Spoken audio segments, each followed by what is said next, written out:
sentimento que toma conta do meu coração, um sentimento de gratidão. Quando eu tinha 10 anos, eu fui recebido neste lugar. Eu gostaria de aproveitar a oportunidade para agradecer a você que me conhece, que me viu crescer dentro dessa igreja.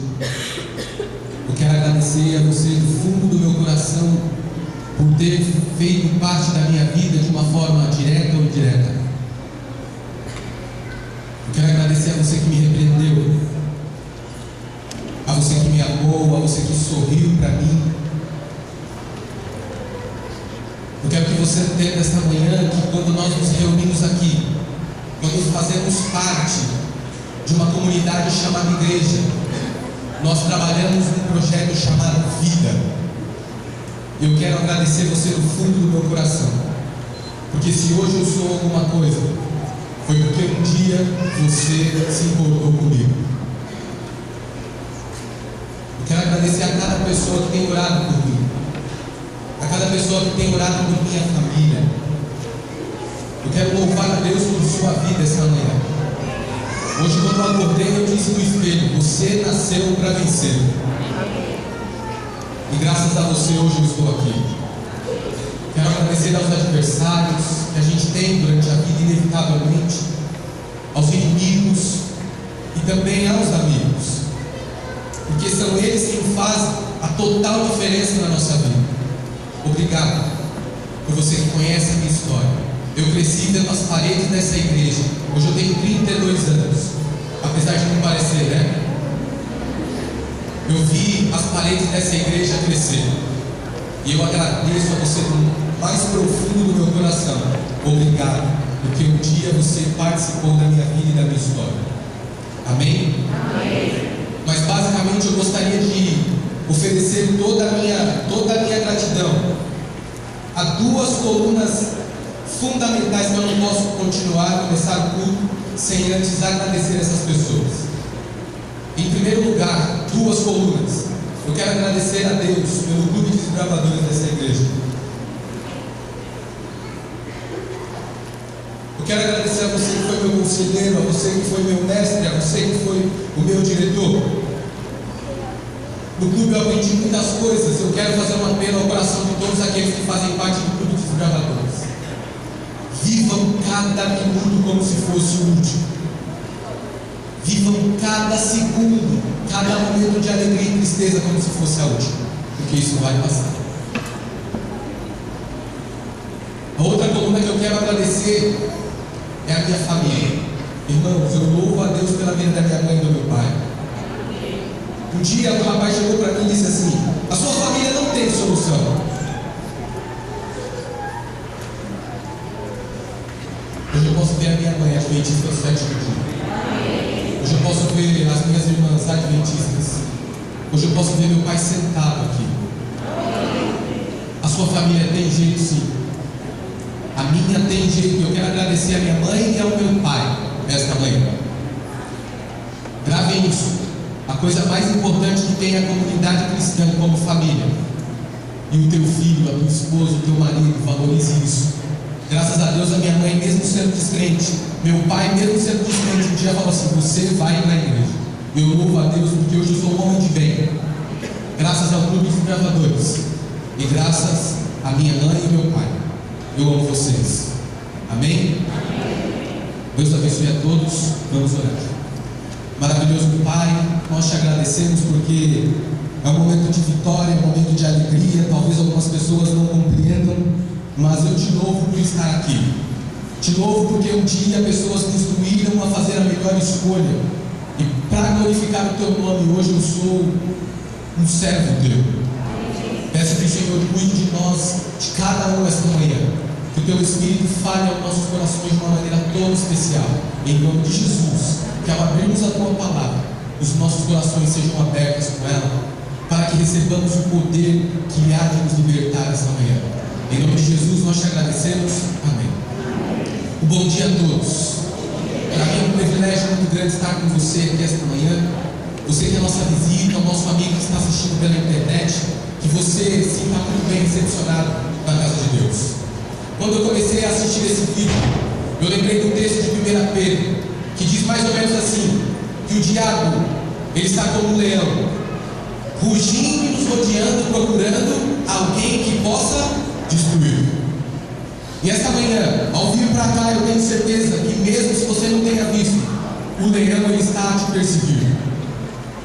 Eu fico tocado quando eu vejo esse vídeo por conta do bezerrinho. O bezerrinho ele estava completamente vacilante. E o leão ele se aproxima sem que ele perceba. O leão ele não ataca com o vento a favor, ele sempre ataca com o vento contra, porque ele tem um cheiro forte e as presas podem detectar.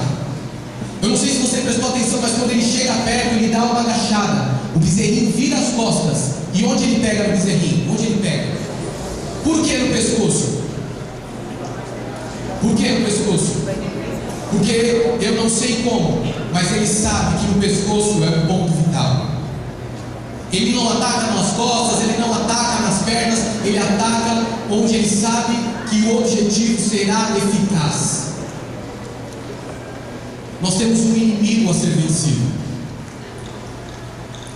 Nós necessitamos entender que não estamos tranquilos, sozinhos, por mais que aparente a nossa vida esteja.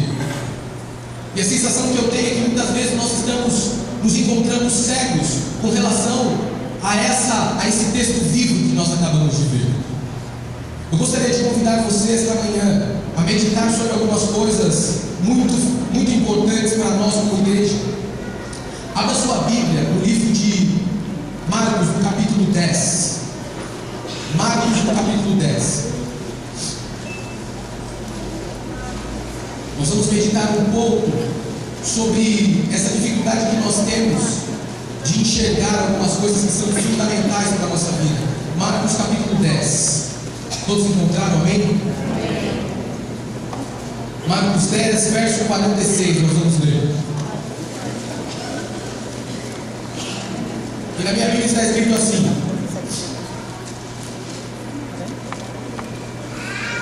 depois foram para Jericó. Saindo eles de Jericó com os seus discípulos e grande multidão, Bartimeu, cego mendigo, estava sentado à beira do caminho. Ouvindo que era Jesus de Nazaré, começou a clamar: Jesus, filho de Davi, tem misericórdia de mim. Muitos repreendiam para que ele se calasse, mas ele cada vez mais gritava: Jesus, filho de Davi, tem misericórdia de mim. Jesus então parou e disse: chamai. Chamaram então o cego e disseram: tem bom ânimo, levanta-te, ele te chama. Lançando de si a capa, levantou-se de um salto e foi falar com Jesus. Perguntou Jesus: o que queres que eu te faça? Eu fui procurar saber como funciona a vida de uma pessoa que tem deficiência visual. E eu descobri que aqui no centro de São Miguel existe uma instituição chamada Bom Jesus. Ela é administrada por uma senhora de 73 anos chamada Lina Siger. A senhora Lina Siger, ela foi premiada pela revista Veja por ela sustentar uma ONG onde ela só tem ali apenas 5 pessoas que são deficientes visuais. Ela sustenta essa obra com apenas R$1.000. E a revista Veja premiou ela porque os cinco pacientes dela estão 100% satisfeitos. Essas pessoas ela recolheu em sua casa e ela dá tratamento para essas pessoas. As pessoas são cegas. Eu descobri uma outra instituição muito forte chamada Aldeias Infantis. Aldeias Infantis é uma ONG internacional e eles cuidam de mais de 4.000 pessoas no Brasil que possuem qualquer tipo de deficiência visual, seja cego ou não. Eu trabalho em parceria com uma instituição chamada Laramar. Alguém já ouviu falar da instituição Laramar? É uma instituição muito conhecida aqui no Brasil e eles são especializados no tratamento de deficiências visuais de crianças. Todo tipo de criança que tem algum tipo de cegueira ou deficiência visual, eles tratam deste lugar. No mundo, segundo a Organização Mundial de Saúde, existem cerca de 180 milhões de deficientes visuais. 180 milhões. Dos quais 50 milhões não podem nem ver e nem andar. 4 milhões de deficientes se encontram no nosso país. Hoje o Brasil possui, em média, 1,5 milhão de pessoas que são completamente cegas. Eu gostaria de fazer alguma pergunta. Existe alguém que é completamente cego aqui, que está aqui essa manhã? Não? Que possui alguma deficiência visual? Não? Então dê um amém bem forte aí, você que enxerga. Você não sabe como é dificultoso. Imagine só a condição de um cego. Feche seus olhos. Para entrar aqui foi fácil, não foi? Agora imagine só você com os olhos fechados sair daqui. Não ficaria mais difícil? Pode abrir. Não ficaria mais difícil? Imagine agora se você é cego e mendigo. Eu tenho certeza que aqui esta manhã encontram-se pessoas que Deus tem abençoado ricamente, financeiramente, espiritualmente e mentalmente. Mas a Bíblia retrata de um encontro de um homem chamado Bartimeu, que além de ser cego, também era mendigo. Mas um dia ele ouviu falar de Jesus. E sabe, irmãos, quando nós ouvimos falar de Jesus, talvez seja a última oportunidade que Ele está te dando. Por isso, faça como cego esta manhã. Clame, se entregue a Deus. Não saia daqui tendo qualquer tipo de dificuldade. Este culto existe esta manhã, está sendo realizado esta manhã, para que Ele abra os teus olhos. Um dia aquele homem ouviu falar de Jesus. Eu tenho certeza que, assim como eu, existem pessoas que estão aqui, que também um dia tiveram um encontro com Jesus, mas por alguma razão estão longe do caminho do Pai. Um dia eu tive um encontro com Jesus, e quando eu tive um encontro com Jesus, eu gritei desesperadamente. E quanto mais ele gritava, diz a palavra, ele gritava: Jesus, filho de Davi, tem misericórdia de mim.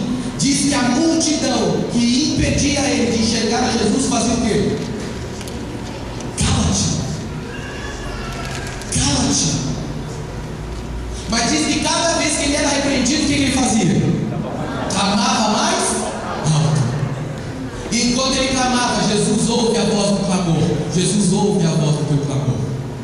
Por mais que demore, entenda, Deus ouve a tua voz. Amém. Jesus diz assim: chamai-o. Tem bom ânimo, chamai-o. E diz que ele lança a capa dele e vai correndo para os braços de Jesus. Uma cena emocionante, algo maravilhoso. Sabe, queridos, o inimigo anda ao nosso redor. E existem muitas pessoas que estão dentro da igreja, mas são cegos espirituais. Eu gostaria de nesta manhã chamar a sua atenção, nosso amigo, querida visita, querido irmão, eu gostaria de chamar a sua atenção e perguntar de uma maneira toda especial, ao ver essa estatística de 180 milhões de pessoas que têm algum tipo de deficiência visual, será que no campo espiritual, será que nós não também sofremos de algum tipo de deficiência?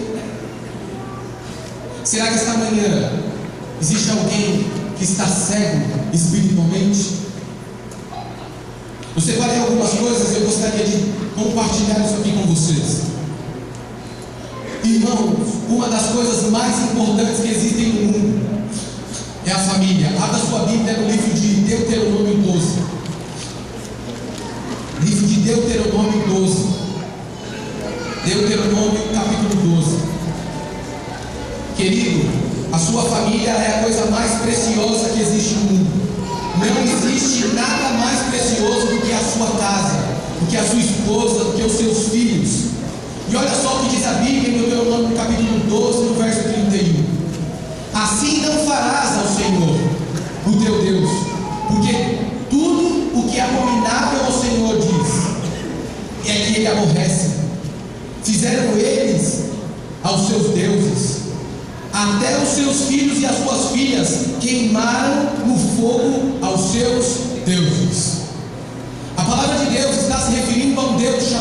Moloque. Esse Deus, ele existia, era uma estátua muito grande, cujas suas mãos ficavam debaixo de uma fogueira. As suas mãos eram feitas de ferro, e à medida que o ferro subia, a chama subia, as mãos desse ídolo ficavam aquecidas. E algumas pessoas ofereciam os seus filhos nesses altares. A mão deste ídolo pegando fogo, e os seus filhos e os seus pais, com o intuito de oferecer e agradar aquele Deus, o que eles faziam? Pegavam os seus filhos e colocavam na mão incandescente de Moloque. Sabe, pai? Sabe, mamãe? Talvez você olhe para mim e diga assim: Wesley, eu nunca terei coragem de fazer isso com o meu filho. A palavra de Deus diz em Isaías: acaso pode uma mãe esquecer-se do seu filho que ainda mama? Olha, irmão, eu acredito que não, é muito difícil. Mas ainda que ela esqueça, então há a possibilidade dela esquecer. Há a possibilidade de você esquecer-se do seu filho. Talvez você hoje não consiga entender algumas coisas e a cegueira espiritual tenha afastado a sua casa. E sem que você saiba, você está colocando o seu filho hoje nas mãos de Moloque. Como podemos fazer isso, irmão Wesley? Uma maneira muito simples. Saiu na revista Exame essa semana que no estado de São Paulo 50% das pessoas que se casam separam-se. Nós sabemos que o índice de divórcio tem crescido no nosso país, e nós sabemos e temos a resposta. Jesus, ele diz assim: e por multiplicar-se a iniquidade, o amor se esfriaria de quase todo o coração. Ficaria uma apenas minoria. E eu gostaria de chamar a sua atenção como pai e como mãe. O que você tem feito com a sua prole? Há um tempo atrás nós ofertamos a Helena ao Senhor em oração. A Helena é minha filha, para você que não conhece. Ela é o bem mais precioso que eu tenho na minha vida. E eu dediquei ela ao Senhor. Eu disse: Senhor, cuida dela para mim.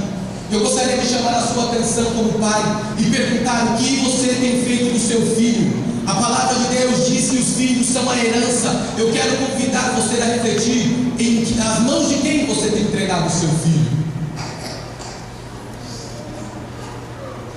Nas mãos de quem você tem entregado, ofertado a vida dos teus filhos, da tua filha.